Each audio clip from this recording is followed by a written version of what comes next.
Hi, I'm Matt McNabb. We got a training video today talking about basic hose advancement techniques utilizing the Bowring fire tool. Today we're going to be going over 2.5-inch charged tack line. Firefighter right here has his Bowring tool out. Note, for 2.5-inch hose we want to use the large opening. He's now going to demonstrate engaging the tool onto the hose. Notice there's a strong, powerful slap onto the hose to engage. He can now go hands-free, let go of the tool, and note that it will stay on the hose. So if you lose grip, all you gotta do is reach back, grab it, it's not gonna fall off. Now disengaging is also just as easy. You wanna do a slight twist of the wrist, and the tool will pop off. So we'll do that one more time. Engage, powerful slap down. Disengage is a flip of the wrist, push forward. Not a lot of strength, not a lot of effort involved. He's now gonna put it back on, and he's gonna assume the power position. Notice the way his body's formed here. He's reaching back with the Bowring tool. His arms, his legs, his long muscle groups are in neutral inline positions. There's no wrists or twists in his body. The tool's doing that for him. So he's now able to pull and improving his efficiency and reducing his fatigue.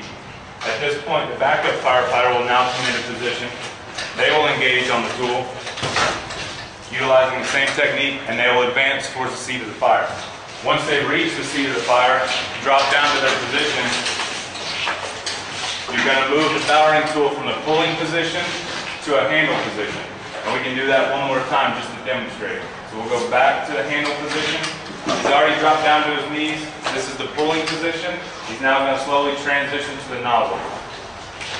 Notice his body is still doing the same thing. The backup firefighter is very close, taking almost all the work of holding this hose.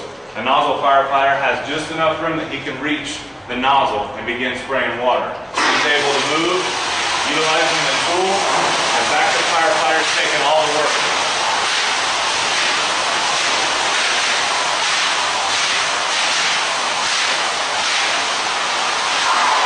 You could also do this with one firefighter. We remove the backup firefighter. Say you're in a jurisdiction that has limited personnel. Say this was an exposure line, you're outside, this single firefighter can do it by himself. So he will drop down, transition from the pulling position to the nozzle position, open the nozzle, and the Bowring tool will give him a nice handle. He's able to do this by himself.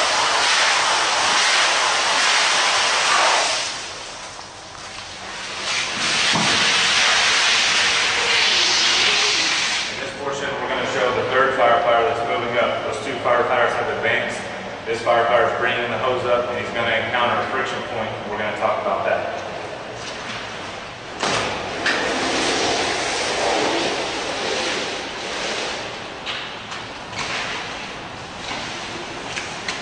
Here the firefighters come to a friction point, sits down in his neutral, powerful pulling position, and advances the hose around the corner.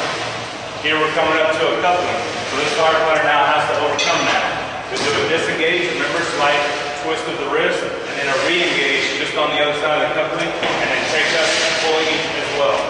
Communication here, this firefighter is pulling slack as long as they're taking the hose line.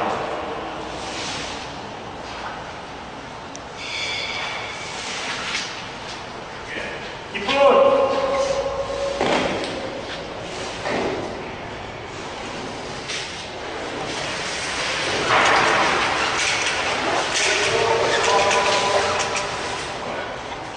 Now we're going to discuss many of the same hose advancement techniques, but with the 1 3/4 hose line.